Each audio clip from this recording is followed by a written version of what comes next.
Mesdames et messieurs, bonjour et bienvenue dans cette 7e semaine de Belgian League, semaine où rien n'est fait, tout est encore possible et semaine qui commence maintenant.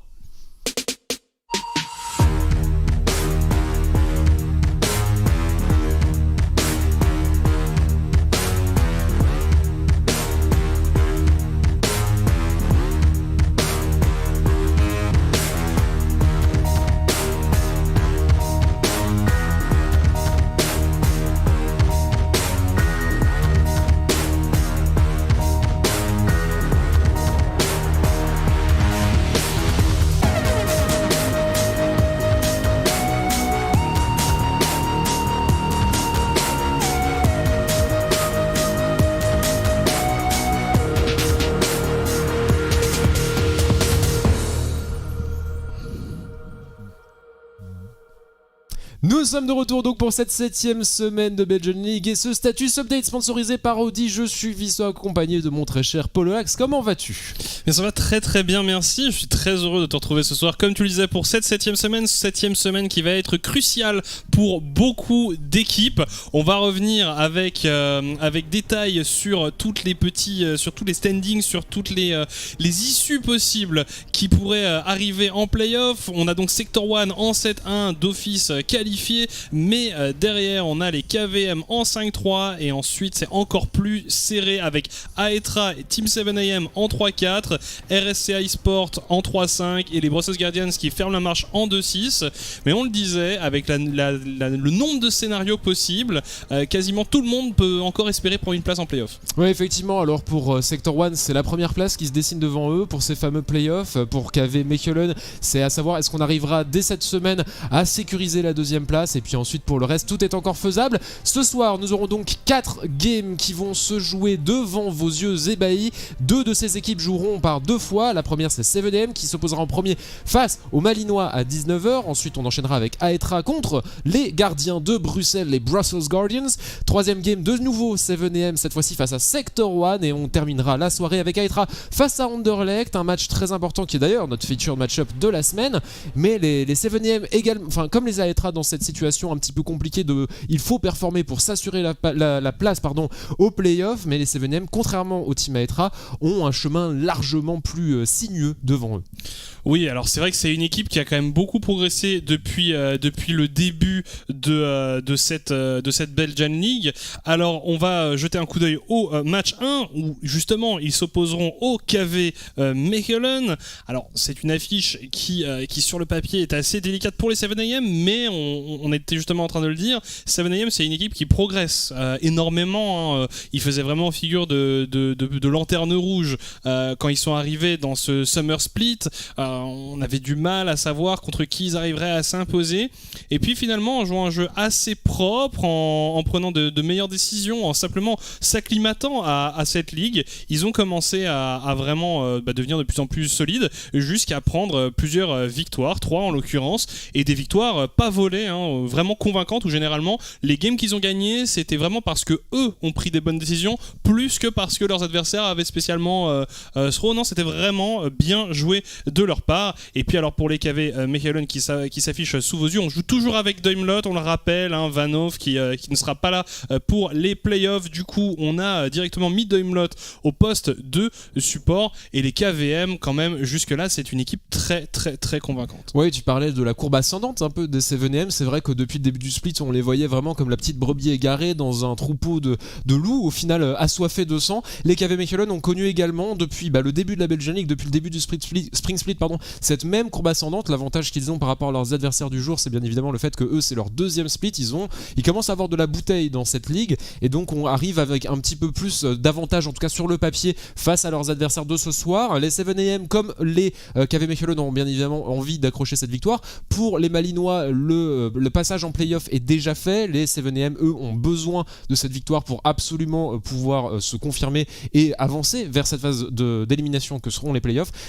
les Malinois sont peut-être la game de cette soirée pour eux qui est la plus facile à prendre, même si elle paraît compliquée, puisque leur deuxième game de ce soir, ce sera face à Sector One, qui même s'ils ont enfin laissé tomber une première game, seront du coup un petit peu plus difficiles à aborder. Deuxième partie de cette soirée avec Aetra Esports, donc l'autre équipe de ce soir qui jouera par 2 fois face aux Brussels Guardians, qui sont également dans cette situation, on va commencer à se répéter, mais dans une situation où il faut absolument commencer à inscrire des points pour aller tenter sa place en playoff. Les Brussels Guardians ferment la marche, comme vous l'avez vu tout à l'heure, des standings, et ils doivent absolument faire tomber les Aetra Esports s'ils veulent espérer pouvoir se qualifier en playoff et donc accumuler des championship points.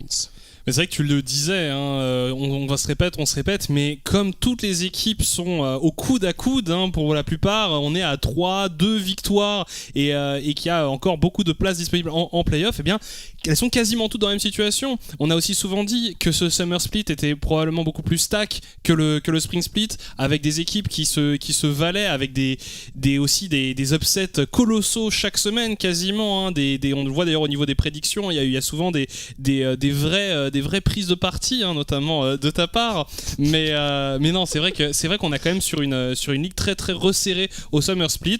Du coup voilà, tout est encore possible, donc c'est 2 équipes qui doivent gagner, même si Aetra part plutôt je pense favori sur ce match. Quand on voit leur état de forme actuel par rapport à celui des Brussels Guardians, on le rappelle, les Brussels Guardians se sont inclinés par 2 fois la semaine dernière, là où les Aetra eux ont quand même réussi à battre Sector One récemment, donc on n'est pas tout à fait dans le même état de forme.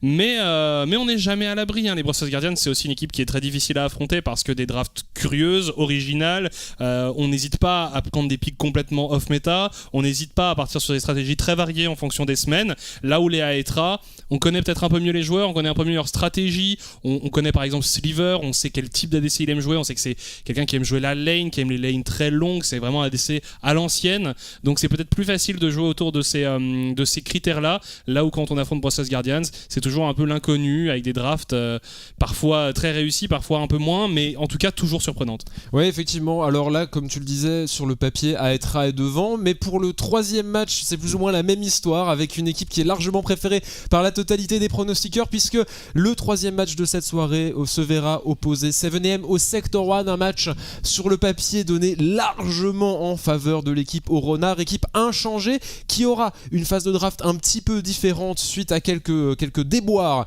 d'un de leurs joueurs Phoenix, tant sur les serveurs live que sur les réseaux sociaux, une attitude un petit peu non appropriée qui a du coup provoqué une petite sanction contre cette équipe, mais qui affronte aujourd'hui en tant que champion en titre et surtout en tant que tête d'affiche de la Belgian League le bas du classement, le bas du classement entre guillemets, puisque les 4 équipes sont en bas de classement, mais les 7am, les petits nouveaux, ça promet d'être une game compliquée à aborder pour les 7am qui n'ont rien à perdre face à cette équipe Sector One. Ils ont au contraire tout à gagner, ils doivent tenter quelque chose.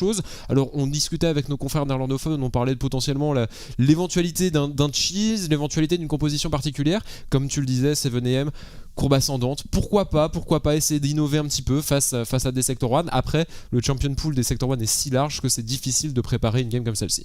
Il y a aussi, je pense, un élément qui est important à prendre en compte pour 7am, c'est que c'est une équipe qui nous a habitués à jouer avec ils aiment jouer de manière propre. Tu sens que c'est une équipe qui aime pas jouer les cheese ou les compos vraiment un peu surprenantes.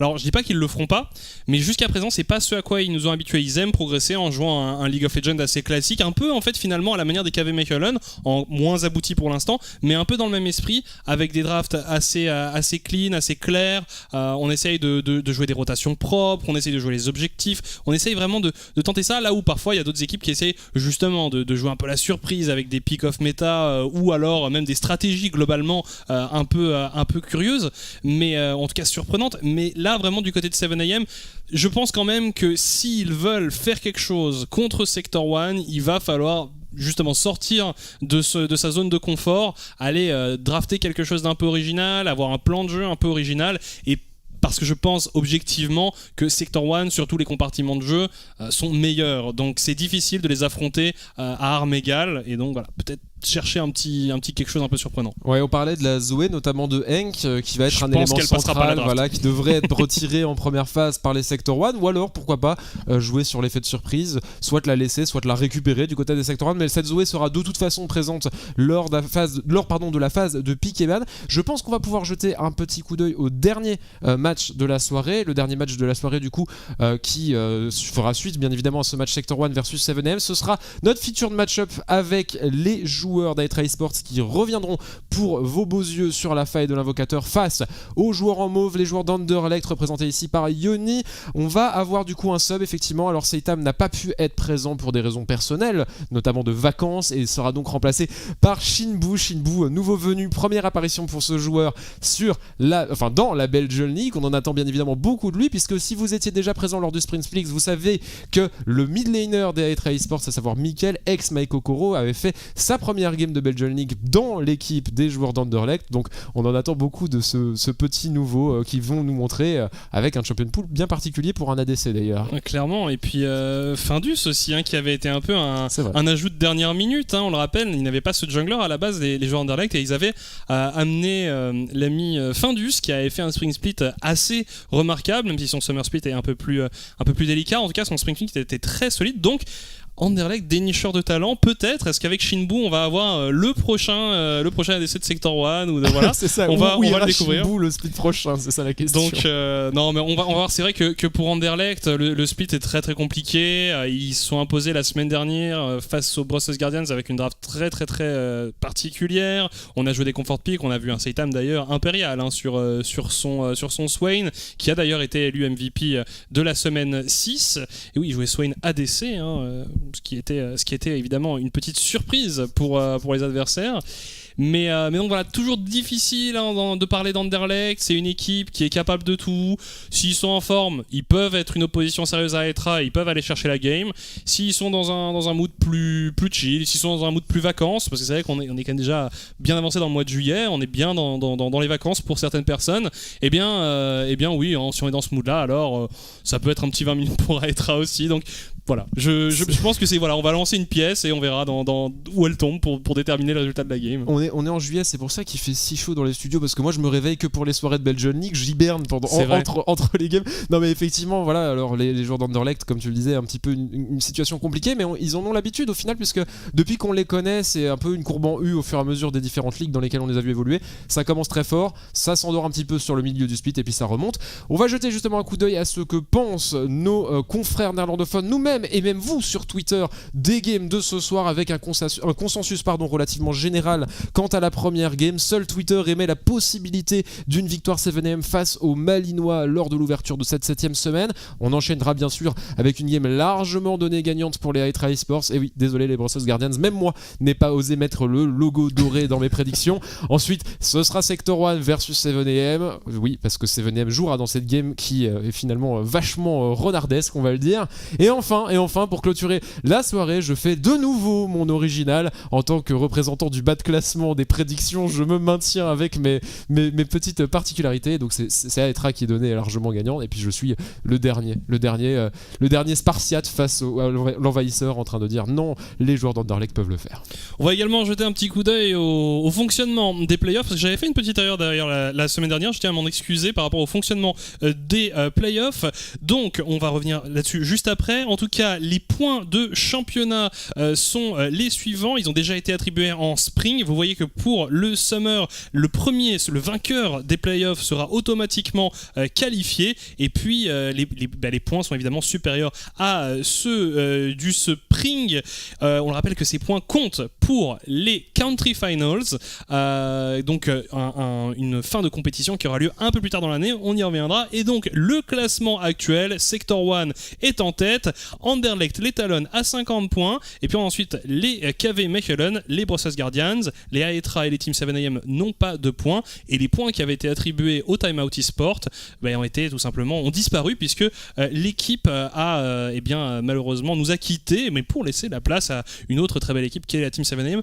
En effet, j'avais dit donc du coup, pour revenir au playoff, j'avais dit la semaine passée que deuxième affrontait troisième et premier quatrième. C'était un format archaïque évidemment. Nous sommes maintenant dans un format Juggernaut où où il y a donc le premier et le deuxième qui s'affrontent, le troisième et le quatrième, sauf que c'est un peu comme un winner et un loser bracket.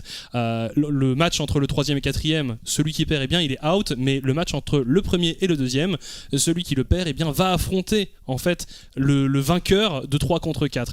Donc finalement, c'est un peu une deuxième chance pour l'équipe qui s'incline dans le match des vainqueurs. Je te voyais t'avancer vers une explication du format Juggernaut match sans graphique, sans rien pour expliquer ça aux viewers. Je me disais, c'est impossible, il va se casser la gueule, on va rien comprendre. Très clair. Eh bien, très clair, écoute, félicitations. Tant mieux, j'espère que ça a été aussi clair pour nos chers viewers que pour toi, mais on va arriver tout doucement dans la draft. Ouais, effectivement, alors on revient du coup sur cette première game, 7am versus KV Mechelen, on l'a vu, les réseaux sociaux, les casters, les producteurs, tout le monde est relativement se met d'accord sur le fait que la victoire devrait aller aux Malinois. On va voir ce qu'il en est, bien évidemment, rien n'est encore fait, il faut encore se prouver qu'on est capable d'y arriver du côté de Malines, et bien évidemment, on vous en parlait, la Zoé de Henk est un élément central quand on draft versus cette team 7am, on la retire donc. Graves est enlevé du côté de cette même équipe, on enchaîne avec un ban Jarvan, le Cuticati qui se verra évidemment aussi un petit peu focus puisque c'est un élément fort de cette structure.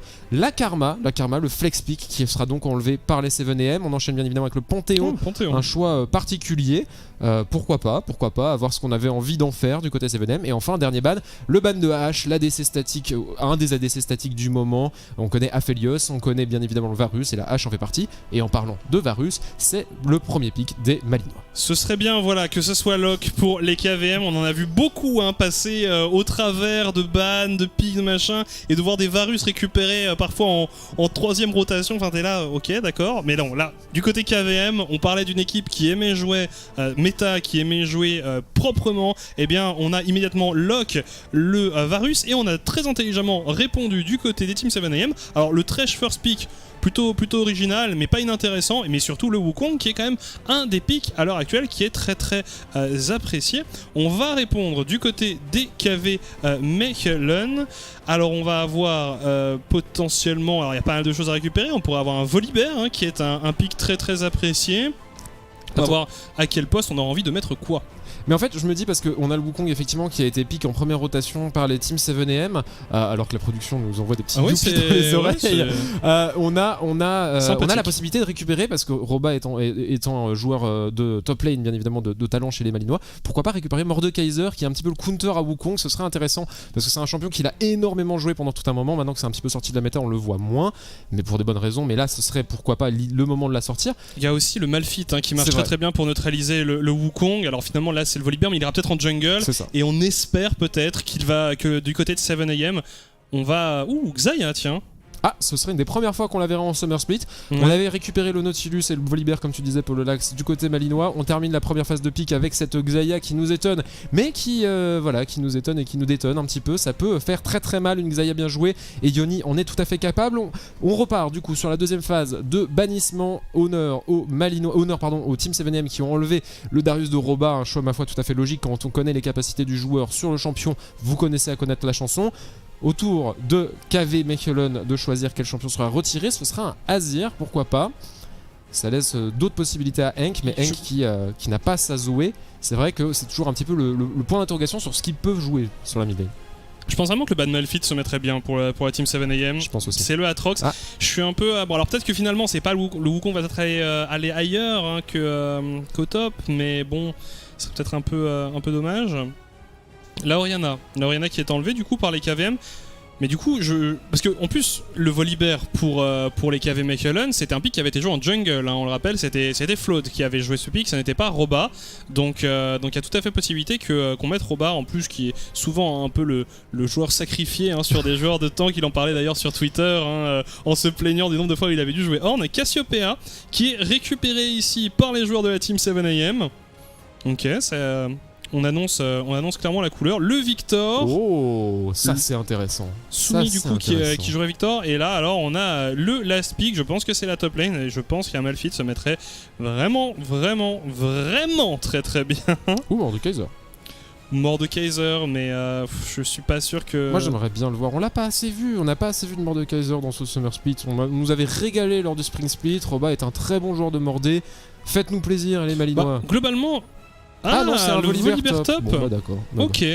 Après, Volibear top face à Wukong, il a des arguments pour tenir l'early, mais sur le mid-game, ça devient un petit peu plus compliqué si la phase de lane s'étend un peu trop en longueur. À voir.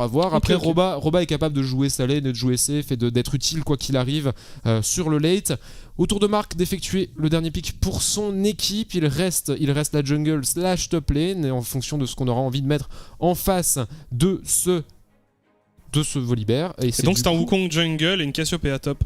D'accord. Alors là, par contre, on a énormément d'AP chez 7am, de poke également. Là, Mais je on manque un peu de disais, tanking. je me disais quand même que le Wukong allait probablement aller top, mais finalement, Ouais, bah, je t'ai suivi, hein. finalement, on essaie de l'envoyer en jungle, et du coup la Cassiopeia, hein, j'imagine pas le Xerath au top pour les teams 7am. Alors Cassiopeia, c'est vrai que c'est en top lane, c'est toujours un peu curieux, mais c'est l'air de rien un champion qui a beaucoup de match-up pas trop difficiles en top lane, simplement parce que tu as l'avantage du range par rapport à beaucoup de champions corps à corps. Alors c'est un des avantages, je dis pas que c'est un champion OP en top lane, Ouais, j'ai eu mal. mais il y a je sais que certains joueurs apprécient de jouer des Cassiopeia en top lane pour ces raisons-là. Et puis avec son kit, l'air de rien, contre un Volibear, elle peut un peu l'empêcher finalement de trop engage sur elle. En tout cas, c'est encore un choix assez intéressant. On parlait des Team 7am qui jouaient de manière assez classique. Bon, bah dans cette game, ils nous prouvent l'inverse. Mais voilà, ça c'est toujours le cas. Parce que l'air de rien, à part Thresh et Wukong, on a quand même 3 champions qui sont pas non plus complètement off-meta, mais qu'on a beaucoup moins vu, notamment cette Xayah qui a eu son heure de gloire un peu plus tôt cette année. Mais là, on est quand même revenu sur des ADC beaucoup plus comme, bah, tu parlais de H qui a été ban, Aphelios qui était open et qui n'a pas été Qui n'est pris, même ce qui pas me présent. surprend. Varus qui a été lock, enfin voilà, mais Xayah, clairement, même Ezreal aussi était disponible. Bref, Ouais. Yoni sur Xayah, on va voir ce que ça donne. Mais alors Cassiopeia qui a été, on a tenté de la tirer vers le bas du côté de Riot, on lui a retiré un de ses plus grands atouts qui était le Conqueror. En tout cas, on l'a modifié pour que ça le rende un petit peu plus difficile à jouer. Elle a pris un léger nerf, très léger sur le 10.13, avec une réduction de Magic Resist, ce qui ne va pas trop l'impacter sur cette top lane en l'occurrence, puisque bon bah voilà, Volibear elle va être relativement safe comme tu disais, en profitant du match-up Après, range mêlée. Si elle se fait go-in, ça va si être elle un se petit fait peu go in, compliqué. voilà. Et puis il y a surtout avec l'aide du Lee Sin, on peut aller chercher, enfin on sait à quel point une Mais Cassiopeia voilà. c'est pas mobile quoi. Oui, voilà, mais sauf qu'elle a les arguments pour effectivement pouvoir tenir sa lane relativement aisément en étant bien en retrait par rapport à son front de creep.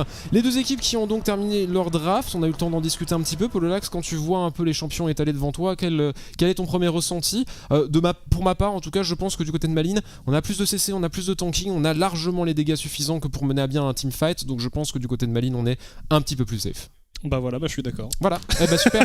Eh bien, n'hésitez pas à nous retrouver sur GameLuxLol FR la semaine prochaine. Non, mais voilà. Non mais C'est vrai, bah voilà. Au on final, a une draft en fait, à part le Victor, on a quand même une draft très méta. On sait que ça fonctionne. Comme tu le dis, on a les arguments qu'il faut, avec de l'engage, avec du poke également. Enfin, on a vraiment pas mal de choses. Si on t'enlève le Victor et que tu le remplaces par un autre champion un peu plus méta, on a une draft vraiment comme on peut le voir dans n'importe quel championnat à l'heure actuelle. Là où du côté de Team 7am, on tente un peu plus quelque chose, mais on le rappelle, Team 7am face au match qu'ils ont ce soir, je pense que c'est plutôt une bonne idée pour eux de se baser sur des comfort picks et des choses qui vont prendre du plaisir à jouer, et des picks sur lesquels ils vont être à l'aise, parce que objectivement ils sont pas encore à ce niveau là. On le rappelle, c'est une équipe assez jeune sur tous les plans, c'est une équipe qui vient d'arriver dans ce championnat. Franchement, en toute honnêteté, je ne m'attendais pas à les voir à la base dans une situation de pouvoir prendre une place au playoff. Je pensais qu'ils seraient bien plus en difficulté. Donc pour moi, ils réalisent déjà une très très belle performance. Et ouais, on peut pas attendre d'une équipe de progresser aussi vite de rattraper aussi vite ce niveau-là. D'ailleurs, on tente le cheese. Petit grab de Marc qui permettrait de récupérer peut-être un premier sang sur Roba, qui visiblement ne se doute de rien. On tient son entrée de jungle à la part du top laner des KV Mechelen. C'est Marc qui va ouvrir la danse avec son Thresh. On va avancer de manière véhémente face à ce Volibear qui a pris ses distances relativement rapidement. La social distancing qui est mis en place sur cette top lane, on va pouvoir back. Par contre, il va falloir réussir son early, il va falloir réussir sa phase de lane du côté 7am si on va avoir une chance en late game. Vu la composition des Malinois, si on commence à donner des kills, si on commence à avoir un Volibear beaucoup trop tanky ou beaucoup trop fed, ça va être ingérable, même si on est sur des comfort picks, même si on est confiant des champions qu'on a récupérés. Attention ici, le grab qui va passer de la part de Dumlot, qui va surprendre Cuticati, le flash out de la part de ce Wukong jungle pour se mettre à l'abri. Et en réponse à cette tentative de Pucci sur la top lane. Les KVM ont la réponse et c'est ce blue buff qui va être subtilisé par l'équipe Blue Side bien évidemment, et on va pouvoir revenir sur sa lane en ayant du beau moqueur du côté de ce Varus accompagné de son Nautilus. Attention à Marc qui va venir essayer d'embêter du float mais il n'en sera rien. Et un début de partie déjà un peu compliqué côté 7ème. Ouais, pour Cutie Cathy, c'est vraiment une très très très mauvaise nouvelle. Hein. Il va avoir évidemment pas mal de retard avec ce départ. Le Graal qui va passer du mlot, les dégâts sur Yoni. Est-ce qu'on peut continuer? Quelques petites auto-attaques de la part de Hector, mais ça n'ira pas plus loin. On proc des potions et on se met à distance de sécurité. Ouais, Rechter hein, qui est en ADC à surveiller hein, depuis son arrivée ici. Oh là là, le hook touche de nouveau pour Daimlot. On met encore de bons dégâts. Ouais, on fait un très très bon travail. On se sert du pic Varus pour mettre cette pression. Non, donc je disais, ouais, Rechter, une belle révélation hein, depuis son arrivée en Belgian League. Il est très régulier, mais c'est un peu le maître mot de l'équipe KVM. Finalement, c'est la régularité. C'est une équipe qui va rarement throw des games, quoi. On est quand même assez propre, assez constant. Et c'est plutôt plaisant de voir ce genre d'équipe. Quelques petites statistiques sur ce head-to-head au niveau de la top lane. Et on voit un Roba qui essaye d'être plus présent au niveau de ses kills participation que Vini. Tu sais, tu parlais de Rector, mais je pense qu'on peut également souligner un peu le travail que fait Dumlot. Là, on est en train de voir le travail qu'il fait sur la bot lane de zoning complet de la duo lane 7ème. C'est pas n'importe qui hein, pour pouvoir réussir à mettre autant de pression sur les 3 games qu'on l'a vu jouer, 3 ou 2 games, je ne sais plus, j'avoue que j'ai un petit doute. 3 games. Je crois que ça fait déjà... Ouais, ça fait 3 déjà 3 games. Il a joué 2 games en semaine 5 et puis il a joué une game en semaine 6 oui, si je dis pas de bêtises, donc ça doit être ça. Donc c'est sa 4ème game et honnêtement c'est quelqu'un qui a trouvé très rapidement ses marques en Belgian League et il montre un bon niveau, ça fait plaisir. Et effectivement alors, il accompagne Rector qui est pas n'importe qui comme tu le disais, mais je pense qu'on peut également souligner le travail du support ici. Attention à l'arrivée de Cutie Cathy sur cette bot lane. Marc qui va mettre la lanterne pour tenter de surprendre un petit peu justement ce fameux Dumlot, un peu excentré, très bon flash, le grab qui passe du côté du support des KVM, pas celui de 7ème. On va TP directement du côté de Semi pour tenter de transformer ce move. Oh, très bonne utilisation du clone ici. Dumlot qui s'est fait avoir. Le grab a touché, mais seulement sur une poupée de cire, poupée de son. Et non, le move n'aboutira pas. Ouais, ici Yang qui profite justement de cette décale de Sumi pour pouvoir crash la wave. Et j'imagine initier un petit back. Forcer le Victor à rattraper un peu tout ça. Et au top, hein, Vini qui a un peu de... qui tient pour l'instant, mais qui ne met pas beaucoup de pression sur le Volibear de Roba. Non, ça manque de mana. Hein. Ça manque de mana en early game, Cassio. Il faut attendre besoin de sa tire. Attends, Cutie Cathy, est-ce qu'il n'aurait pas envie d'aller justement mettre un petit peu de pression sur le Volibear? Là, il semble se diriger vers cette top lane. Alors les Crocs vont à mon avis être faits, en tout cas au passage. Est-ce qu'on a vraiment moyen de tuer ce Volibear? Je sais pas, mais je trouve que c'est un positionnement un peu particulier. On est à 5 secondes du pop du Drake Infernal. Lee lui, se situe au niveau de ce bot side et pourrait éventuellement mettre la pression au niveau de cet objectif. Alors que du côté de Cutie Cathy, on se focus sur des Krugs alors qu'on n'a plus de red buff, un choix peut-être un petit peu particulier. On va back du côté de Yoni et Marc en plus sur ce timing. Alors la vision, le carapateur vient de disparaître. Donc les KVM, qu'on sait en plus très présents sur les objectifs neutres, pourraient décider de le faire et on n'aurait aucun argument côté 7ème pour les en empêcher. On va voir après, le Lee Sin ne semble pas s'y diriger non plus. On verra qui sera le premier sur ce Drake Infernal. Et pour l'instant, en termes de farm, tout est plutôt even. Alors qu'on avait un début de trade au top. Roba qui met pas mal de dégâts sur Vini. Ça force le flash. Il a grid ce flash. L'ami Vini. Il a vraiment voulu le conserver jusqu'au bout. Passage niveau 6 pour Roba. On a bien fait, je pense. On a bien fait d'utiliser effectivement l'ultimate de Volibear qui aurait été un problème. Ce serait fait dive aisément. Voilà, la TP va être utilisée. Ouais, effectivement. Avec du mana en plus, on aura une phase de lane un petit peu plus facile. Au niveau de la bot lane, de la mid lane, pardon, ça se poke. Hein, c'est un petit peu le match-up Victor Xerath. On commence à mettre un petit peu de vision autour du pic du Drake. 3 control wards qui ont été posés par les 7ème pour s'assurer de ne pas se le faire subtiliser par les adversaires du jour, par les premiers adversaires du jour, puisqu'on vous rappelle que cette équipe affrontera les Sector 1 plus tard ce soir. Et ça y est, on commence à se disputer un petit peu les prises de vision. Le Carapateur sera récupéré. Priorité côté Flood. Ouais. On va peut-être tenter quelque chose sur la mid lane. On va essayer de créer un peu de mouvement. En tout cas, les deux junglers qui sont présents bot side. La décale du Victor potentiellement pour venir en aide au Lee Sin. Lee Sin qui va chasser un peu. Qui va essayer de trouver Cuticati, mais Cuticati qui est dans le bush, qui attend. Attention là, on pourrait avoir peut-être un first blood. On a quand même le Victor en cover. On décale en étant assez nombreux. L'ultimate du Xerath qui est utilisé ici. Le blue buff qui est tout de même récupéré par Flood. C'était très tendu, il s'en est pas tiré à grand chose. On a donné tout ce qu'on avait du côté des deux équipes pour ce blue buff. Et finalement il sera récupéré par le Lee Sin. Par contre, Cuticati qui ne veut pas perdre de temps. Oh, flash in, flay, ça va passer, le flash qui est utilisé de la part de Rector, mais ça va toucher du côté de Marc sur ce grab qui offre le premier kill à son équipe, mais Flood est dans le back, très bon kick ici de la part de ce Lee Sin. On va tenter de s'en sortir du côté de Cuticati et maintenant c'est un 1 contre 1 entre Xayah et Varus au jeu des auto-attaques, ça risque d'être compliqué à prendre pour l'ADC des 7am. On va du coup laisser son adversaire en vie et repartir sur son farm. Attention, le Wukong est toujours présent, ultimate utilisé ici, flèche de corruption sur un clone complètement route. Deuxième fois que Cuticati utilise son clone pour dodge DCC indispensable au KV Mechelen, et ce move qui se termine en 1 pour 1, les deux supports qui sont tombés. Mais tout de même, first blood récupéré pour Cuticati, ce qui est une bonne nouvelle pour lui qui avait eu un early game pas très marrant avec cette invade. Donc plutôt une bonne nouvelle pour ce Wukong.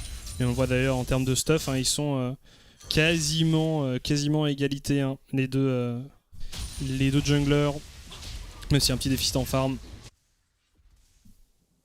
Par contre, Yoni a quand même déjà une trentaine de CS de retard sur Richter. Oui. Ça pourrait être délicat. C'est vrai que Xayah c'est vraiment pas méta, c'est vraiment pas forcément le genre de pick qu'on a l'habitude de voir en ce moment. Et puis la pression que Gmlot a mis aussi sur la botlane adverse, c'est compliqué. Varus, mais de toute façon, en plus une pression à quasiment tout le monde. Donc évidemment très difficile à négocier, surtout entre les mains d'un joueur comme Richter. On ping au niveau de la botlane. Flood qui a envie de se diriger vers ce bot side. On va se contenter du Carapateur pour l'instant. S'il venait à s'avancer sur cette river, il serait vu par une control ward posée par ses adversaires. Vini qui a envie de prendre le 1v1. Ça y est, maintenant on a du mana, maintenant on a des dégâts. On peut mettre ce Volibear en respect. On a compris sa situation actuelle du côté de Roba. On sait qu'on ne peut plus faire face au serpent. Et du côté du Lee Sin, ça y est, c'est l'objectif neutre de la partie qui est lancé. Le premier objectif neutre de la partie qui est lancé, avec ce Drake infernal. Côté 7M, on s'en doute, j'ai l'impression. On a envie d'aller peut-être prendre l'information, mais ce sera beaucoup trop tard. Premier dragon récupéré du côté de Malines. Flood qui l'envisageait depuis un bon moment, qui a enfin pu s'en emparer, et on va même décaler au niveau de ce Rift Herald en réponse. Côté 7M, on n'est pas contestable et on l'a bien compris, ça fera un objectif neutre partout. Une game pour l'instant où on voit les deux équipes s'envoyer des pierres et puis se les renvoyer. C'est assez intéressant. On pouvait s'attendre, l'air de rien, à une game assez longue entre ces deux équipes qui sont rarement le genre d'équipe qui ont vraiment emballé la game, et surtout pas les KVM, qui eux sont très patients, voilà, ils ont jamais envie de trop commit sur des actions, ils font des moves quand c'est safe, et ça paye pour l'instant. Là on a quand même Cuticati qui se dirige vers la top lane avec le héros de la faille qu'il venait de récupérer, peut-être pour l'utiliser directement. Est-ce qu'on va l'utiliser directement du côté de ce Wukong? J'ai l'impression qu'on pourrait, en tout cas. Voilà, ça y est, Roba est pas là. On récupère donc une première plaque sans l'aide de Shelly. Et on va utiliser sa charge au cac pour pouvoir continuer à mettre la pression sur 7-1 au top. Et toutes les plaques vont être récupérées par le mid laner et jungler, par le top laner et jungler des 7M. Excusez-moi, Cassiopée à top, c'est vrai que c'est particulier. Roba arrivera un peu tard que pour défendre 7-1 à qui il ne reste qu'un petit 300 HP. Et prochain objectif note sera un dragon de la montagne. Dragon de la montagne, en effet, qui va apparaître. On voit donc soit une faille océan, soit une faille désert entre ces deux équipes. Oh. Qu'est-ce qu'ils font les mid laners? Ah, ils vont juste se voir.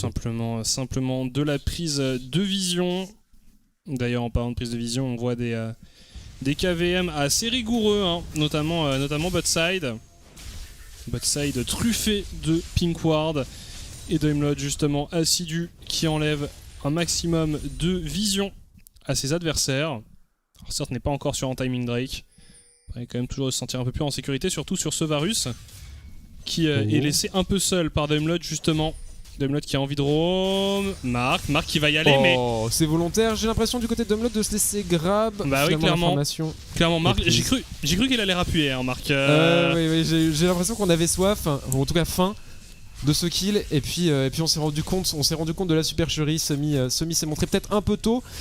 Yoni et Marc qui vont du coup repartir sur la technique d'attente, de patientage, le déwardage au niveau de leur bot lane. Et on a faim du côté de Flo des Doimlot, on a envie de mettre la pression. L'ultime est directement utilisé ici par ce Nautilus, mais une lanterne de trèche suffira à mettre son ADC en sécurité. Mais pendant ce temps-là, Vini qui profite de son match-up de range versus mêlée pour pouvoir pousser Roba dans ses derniers retranchements et récupérer cette tourelle, cette T1 avant la barre des 14 minutes, moment où les plaques disparaîtront. Attention, grab de la part de Marc qui met flotte dans la tourmente, flash out de la part de celui-ci qui va se faire pourchasser par Cuticati, excellent cyclone de ce Wukong, mais le stun qui va passer et permettre à Rector de s'emparer du kill, excellent grab en follow-up de la part de Doimlot. On continue à mettre des dégâts pour le mid laner et l'ADC, DKV Mekelen, on continue le fight. Doimlot qui force l'ultimate d'une Xayah, Marc qui n'a plus que 50 HP dont le kill sera récupéré par Semi. Victor et ce Varus prennent en chasse un Xerath bien esselé, le Q-spell force le flash et Egg s'en sortira. C'est passé à quelques centimètres et là-dessus sur le move les KVM qui s'en sortent plutôt bien. L'agressivité de Doimlot qui est super bien follow-up par ses coéquipiers. Ouais, c'était un fight qui s'est plutôt bien passé ici pour nos amis KVM et ouais, on a vu un Hank qui a voulu garder son flash. Visiblement on aime bien garder les flashs du côté 7am et qui a vraiment on avait vu un Richter très précis qui a failli aller sniper le Xerath. Le Xerath qui est aussi un sniper sous une autre forme, remarque, plutôt un mortier, hein, l'ami Hank avec son Xerath. Et ouais, comme tu disais, hein, top lane, la tourelle est tombée, la Cassiopeia qui va continuer à mettre de la distance avec son vis-à-vis. La petite fournée de Pink qui a été acquise par les joueurs des KVM à une trentaine de secondes du spawn du Drake, de ce deuxième Drake, hein, qui est très clairement la cible des KVM ici. Mais pour l'instant, hein, les 7am pas ridicules, on essaye de répondre au coup pour coup, l'écart de gold est vraiment négligeable. Donc non, des 7am qui tiennent bon. Et je pense vraiment pas qu'on les aurait vus avec ce visage-là en début de split. Non, effectivement, ça aurait été un petit peu compliqué. Attention ici, Cuticati qui va aller chercher Semi, le cyclone qui va mettre les CC et les dégâts nécessaires à prendre ce kill. La fureur du dragon, du Lee Sin qui n'a pas été suffisante que pour se débarrasser d'un vis-à-vis jungler très collant. Et double kill récupéré par Cuticati qui s'offre son quatrième et le quatrième kill de son équipe. Attention, les chaînes de corruption de la part de Rector pour aller égaliser le score. Le clone ne sauvera pas le jungler des 7am. Cette fois-ci, shutdown récupéré par Doimlot, enfin récompensé pour toute son agressivité et sur un timing de Drake. Les deux junglers qui sont absents de la map, alors qu'en top, Roba et Vini continuent à se faire face, visiblement énervé. Le Volibear a envie de mettre la pression sur cette Cassiopeia, mais ne trouve pas pour l'instant les dégâts suffisants que pour la faire tomber. Ce match, Pololax, ce match est très hypant, je trouve. Ouais, non, c'est très tendu. Là, c'était un peu triste comme mort de voir ici Vini qui était en train de TP à côté de son pote. Attention, le dive et Roba le kill sur Vini. Vini qui aurait du back. On est un peu resté trop longtemps du côté du top laner 7am. Certes, la Cassiopeia peut mettre de la distance, mais un ours énervé qui te charge dessus, c'est toujours assez délicat à négocier. Richter qui continue à mettre une petite taloche en termes de farm à son vis-à-vis. Là, attention, le grab de Doimlot sur le travel time. Le travel time de la lanterne interrompu par le support des KV Mekelen qui ne sera pas récompensé. Il y laissera la peau son ADC. Ici, le R d'un Xerath pour punir ses adversaires. Quel grab de ce Nautilus, malheureusement pas récompensé. On en a vu des moves dans cette Belgian League, mais celui-là, il est splendide. Alors je sais pas si c'était prévu, mais si ça l'était, gros respect à Doimlot ici, c'était vraiment clean. Et ouais, malheureusement, ils n'ont pas été récompensés là-dessus. Oh là là. Oh, on parlait Enfin, de Dumbledore, je pense que c'était prévu. Ah parce bah que oui, parce il n'y qu'il avait y pas avait de rien raison. Il a quand même aim dans la direction du travel, mais voilà. On va le revoir. C'était propre en tout cas de la part de Timelot. On va revoir justement cette petite action, petit replay by Omen. Et là voilà, alors Yoni qui se fait. Ah ouais, non, c'est clairement prévu. Ouais, c'est. Okay. Et l'ulti qui va la volée de flèche qui la sauve, et malheureusement la Richter qui ne trouve pas la flèche, le Q-spell n'atteindra pas sa cible, et avec l'explosion des arcanes on vient terminer ce Varus. Et l'ulti quand même de Semi, l'ulti de Semi pour aller chercher le kill sur Mark. Et du côté de Kutikati, après on a essayé de deny un peu la poussée de cette T1 en se montrant, en faisant croire qu'on utilisait son clone, pardon, mais il en était rien et on n'a pas mordu à l'hameçon du côté de Float. On a terminé cette tourelle. Un bâtiment partout, on va partir immédiatement sur ce héros de la fight du côté du Lee Sin, accompagné de Daimlot. Daimlot vraiment incroyable sur ce move, je m'en remets pas. Franchement ça fait plaisir à voir. Oh, on a failli le steal ici du côté du Xerath. Mais finalement c'est quand même Lee Sin qui s'en emparera. Et il se passe des choses dans cette game. Ouais, clairement, et surtout Kutikati, très en forme aujourd'hui. Donc qui a tendance à trouver ce jungler parfois un peu en dessous en termes de performance. Je trouve qu'il fait une game assez remarquable. Avec 4 kills, il est très présent. Et il essaie quand même de contester un maximum les objectifs. Il avait récupéré un héros de la faille. Malheureusement sur les Drake c'était un peu plus délicat. Il a eu un early game relativement délicat également, avec un float très présent. Mais pour l'instant c'est un peu le métronome de son équipe, celui qui arrive à dicter le rythme.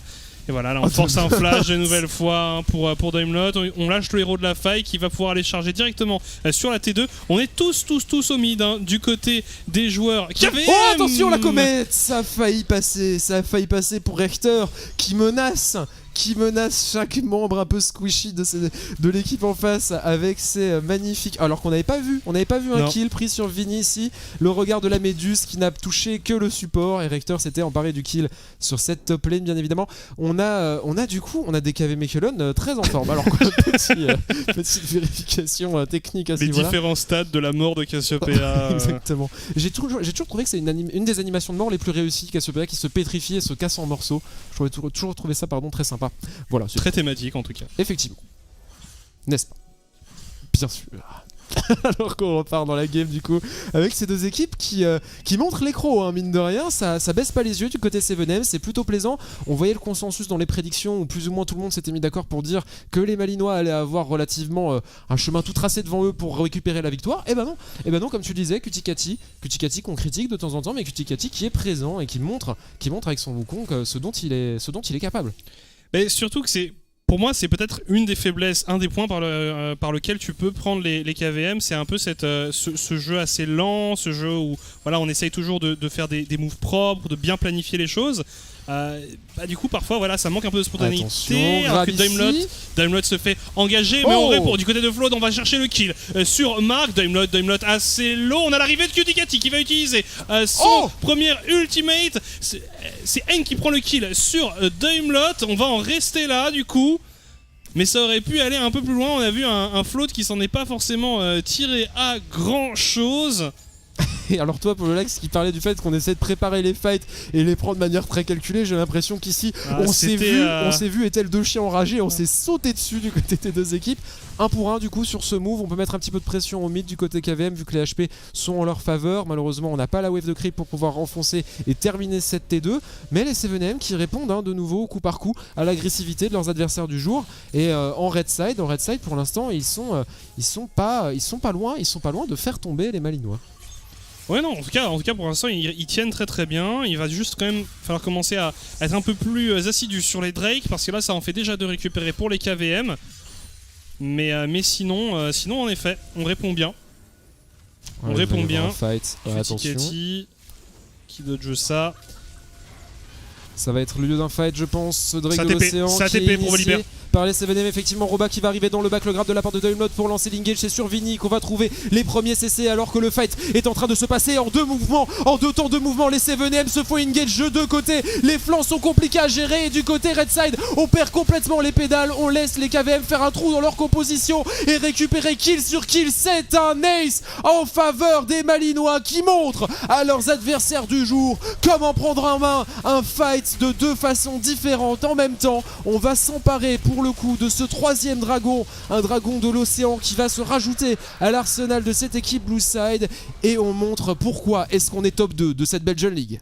On va voir justement cette petite action avec donc les 7AM qui savent pas trop où donner de la tête. On essaye de zoner Daimlot et Richter, mais derrière on a un Roba en furie qui arrive avec son Volibear. On a Sumi qui met de très très bons dégâts, un Float qui arrête pas de rentrer et de sortir du fight également. Et finalement là on voit également un très bel ulti de la part de Sumi qui met énormément de dégâts sur quasiment tous les joueurs adverses. Marc qui se fait poursuivre par Flood, et finalement on achève les joueurs 7AM les uns après les autres. Et finalement on a perdu qu'un seul joueur, non, si je dis pas de bêtises. Je pense. Je crois qu'on a perdu que Daimlot dans le fight pour les KVM, et en plus de ça on récupère le Drake. Donc très très très bien joué ici de la part des KVM Echelon. Et du côté, j'ai l'impression que ce fight pour les 7M, en tout cas du côté 7M, est très bien résumé par la performance de Vini qui full focus Daimlot du début à la fin du fight, alors que d'un côté, comme tu disais, on a Roba et Flood qui sont dans le back en train d'exploser le reste de l'équipe. Sumi a quasiment été laissé tranquille tout le temps. Ouais. Et puis Sumi qui est en free DPS complet. Quand on est rejoint par le Volibear, on continue de focus ce Nautilus, alors qu'à côté de ça, on a Yoni qui se bat et qui essaye de faire tomber les carries. Attention, de nouveau Vini ici qui va se faire go in en simple 1v1. Le regard de la Méduse ne touchera pas, mais il ne permettra à cette Cassiopeia que de respirer le court instant avant l'arrivée de Sumi, justement, Sumi dont on parlait, qui vient s'accorder son 4ème kill. Sumi qui fait un très bon split, je tiens à le préciser tout de même. Je trouve ce joueur très plaisant à regarder, et vraiment cette composition malinoise avec les joueurs, avec les nouveaux joueurs, avec les anciens, trouve un fonctionnement qu'on n'attendait pas en début de split, mais qui semble si logique maintenant. Alors tu le disais, Paul Lax, effectivement c'est une équipe qui joue plus lentement, qui essaie de poser son jeu un petit peu à la manière de la LCK, peut-être pas avec le niveau mécanique, mais un peu dans l'idée. Mais au final, ça le réussit plutôt bien. On a des belles actions individuelles et la cohésion d'équipe est là. Et surtout, je trouve que c'est une équipe dont la menace peut venir de partout.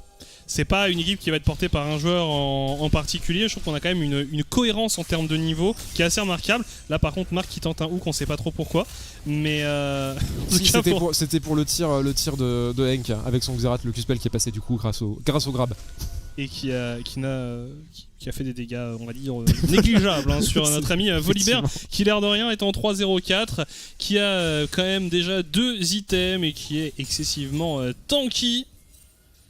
Attention à pas se faire surprendre ici. Ouais, là on a envie et c'est parti, c'est Daimlot qui va lancer le move avec une très bonne grenade ici sur Henk pendant qu'on full focus mark. La box a été utilisée, mais elle ne fera qu'enfermer les 7AM avec leurs adversaires qui récupèrent ici un 2ème kill sur Cuticati. Tire des arcanes ici de la part de Henk pendant que Yoni est en déroute. Il doit repartir cet ADC des 7AM tellement les dégâts de ses adversaires sont conséquents. On va tenter tant bien que mal d'essayer de sauver quelque chose, de récupérer quelques dégâts sur ces KV Mechelen. Attention à Vini tout de même, Vini qui est vu, et le flash de Daimlot, mais on avait un gros les corbins. Le Q-spell ici de Richter ne viendra pas à bout de cette Cassiopeia, sauvé par le proc de l'aggro des mobs de la jungle qui sauve ce top laner un peu insouciant, et les KVM prennent ça pour un go sur le call Nashor.